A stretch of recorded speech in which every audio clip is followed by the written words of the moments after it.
le développement durable en Égypte et justement ce compte rendu porté sur cette étape concernant le développement durable en Égypte.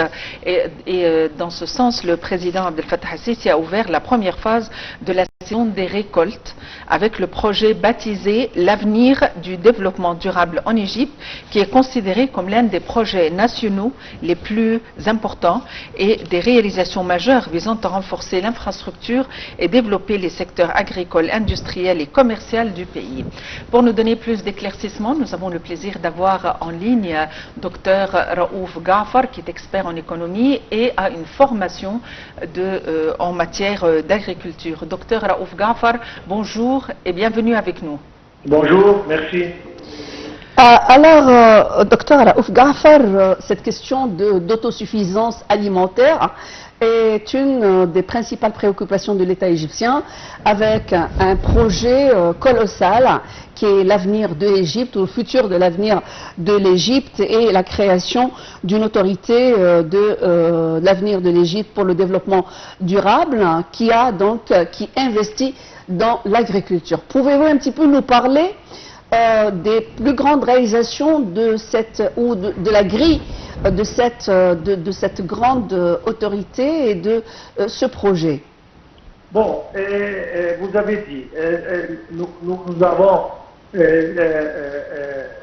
vu et assisté à beaucoup de crises et de problèmes qui ont affecté les chaînes d'approvisionnement, la nourriture, etc.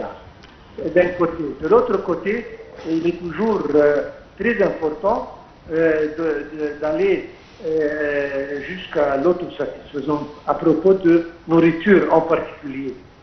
Et c'est justement dans ce contexte que le projet, comme vous l'avez bien décrit, colossal, un projet, le futur de l'Égypte, bonification de plus de 2 millions de fédans au delta et dans d'autres parties de l'Égypte, pour justement planter tout ce qu'il nous faut pour essayer d'aboutir à l'autosatisfaction.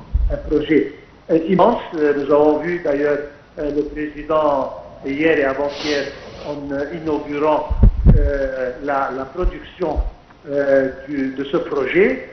Et ça, je pense que ça fait un pas géant vers le but justement de dépendre sur nous-mêmes à la moindre des choses sur la nourriture. Docteur Raouf Ghafar, évidemment, un autre objectif, c'est de parvenir à de nouveaux systèmes d'irrigation pour avoir le meilleur rendement possible, mais tout en sauvegardant l'eau. Dans quelle mesure ces systèmes d'irrigation ont changé et dans quelle mesure on est capable de changer le système d'irrigation? Changer. D'ailleurs, la rationalisation de l'eau, de l'utilisation de l'eau, surtout pour l'irrigation, c'est une chose impérative.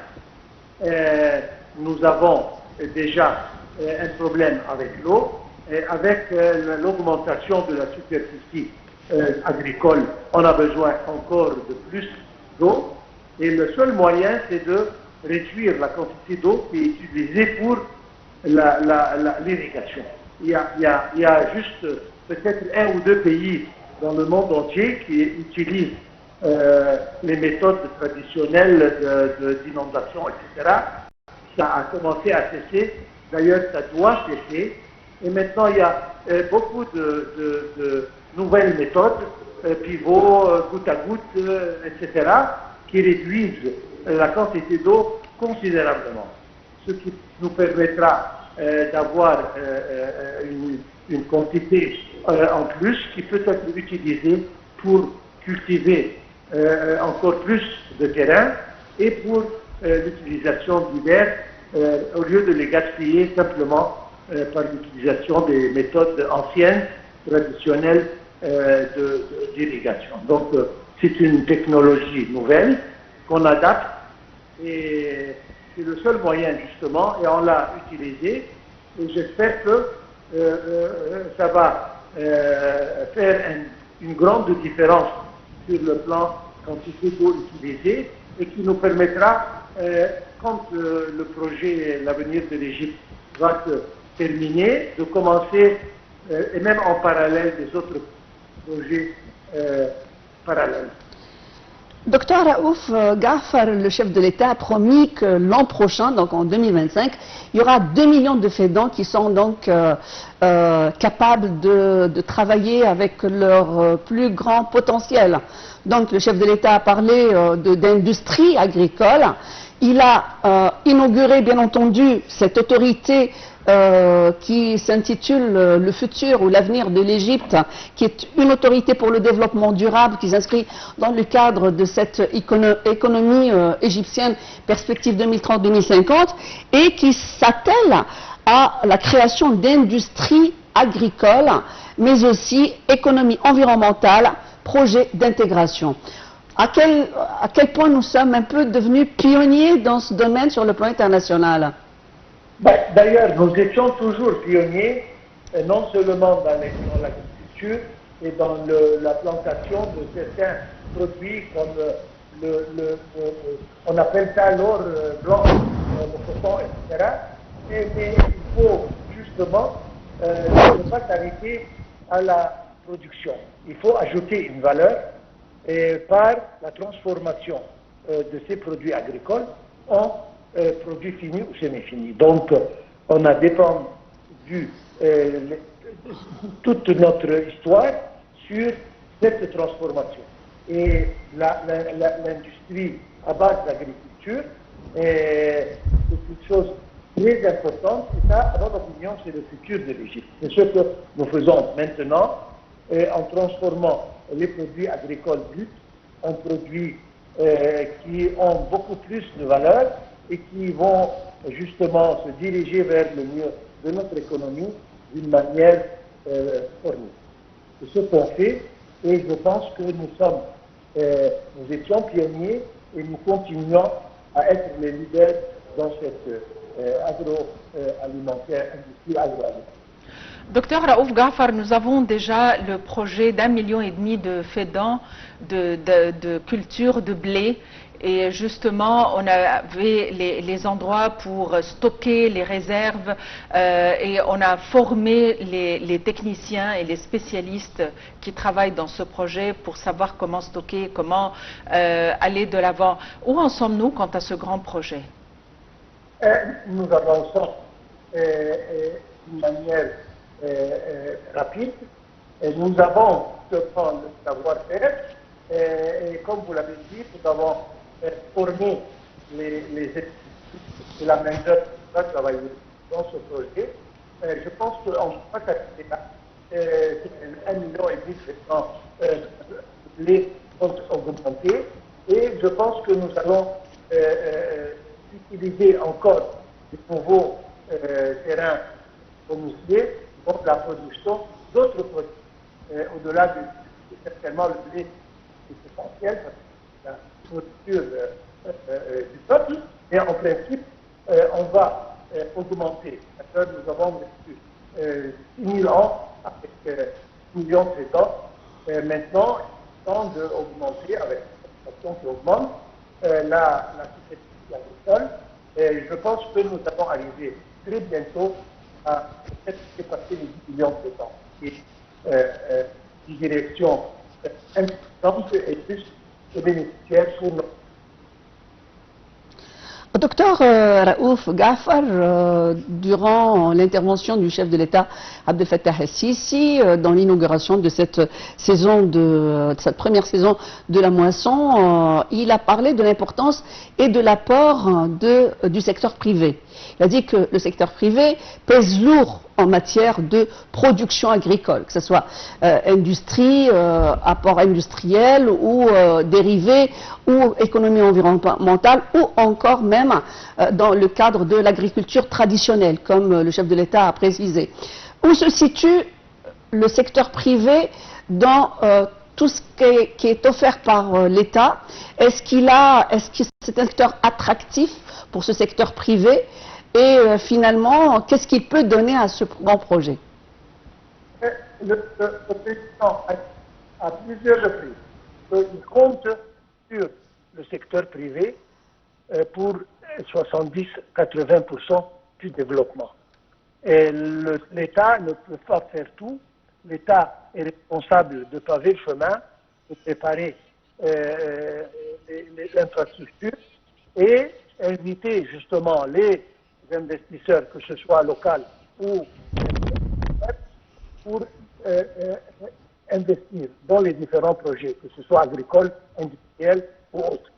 Et c'est justement ce qui arrive. Et nous comptons sur le secteur privé, comme je viens de dire, pour le développement. Et je pense qu'il doit jouer son rôle. Et je pense que dans tout le monde, c'est ce qui arrive. Le secteur privé, dans le monde entier, représente la base du développement économique. Et c'est justement ce qui va arriver ici. Le président, comme je viens de dire, a répété ça à plusieurs reprises. Il a donné ses instructions pour que le gouvernement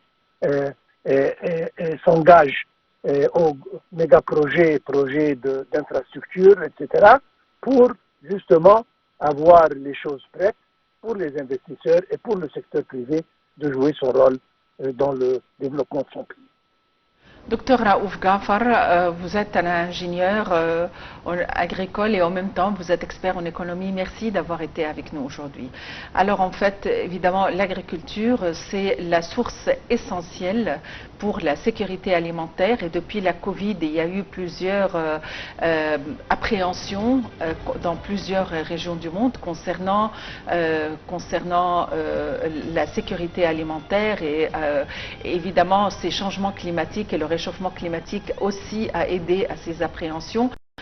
Les recherches sont là, les conférences importantes et les forums sont là justement pour sensibiliser le monde et aussi il y a les ressources en eau qui constitue une entrave, qui constitue un élément inquiétant et comment établir le lien et l'équilibre entre fournir suffisamment de récoltes concernant certains produits agricoles de manière à réaliser cette autosuffisance et aussi pouvoir exporter et en même temps sauvegarder l'eau et maintenir cet équilibre important de la nature. Donc c'est une question de haute importance, de sécurité nationale. Ça va de soi en matière d'assurer l'autosuffisance en matière nutritionnelle et surtout pour pouvoir diminuer ce taux d'importation par rapport à certains denrées alimentaires tels que le blé, etc. Donc c'est un projet qui est un projet national tel que Sadd El Ali, qui est le haut barrage, c'est quelque chose d'exceptionnel. Et comme on est habitué par le chef de l'État Abdel Fattah el-Sisi, tous les projets finalement sont des projets pour l'avenir de citoyens égyptiens à long terme, qui sont des projets à symbolisme, au symbolisme, donc qui seraient, comme il a dit, nous avons la main-d'œuvre, nous avons la population, nous avons la connaissance et nous sommes un pays agraire de nature. Depuis le Nil et les civilisations pharaoniques, nous avons un attribut, nous avons été une des zones les plus fructueuses. D'ailleurs, dans le temps de Cléopâtre, si tu te rappelles, de Cléopâtre, etc., on avait une très grande zone agraire qui dépassait les limites de l'actuelle Égypte et on importait à Rome même des fruits tels que l'orange, des choses exceptionnelles. Donc nous sommes un pays pionnier en la matière et j'espère que ce futur resplendissant va ressurgir avec des mains égyptiennes et fabriqué en Égypte. Made in Egypt toujours, qui serait à l'honneur. Effectivement, l'infrastructure est examinée et mise en place parce qu'il faut tout le temps renouveler cette nouvelle vision en matière d'infrastructure de manière à aller de l'avant avec cette vision. Mais l'essentiel, c'est la sécurité alimentaire. L'essentiel, c'est un projet de développement, des projets de développement durable. Reste à vous remercier pour votre fidélité, à vous souhaiter une excellente fin de journée et à la prochaine.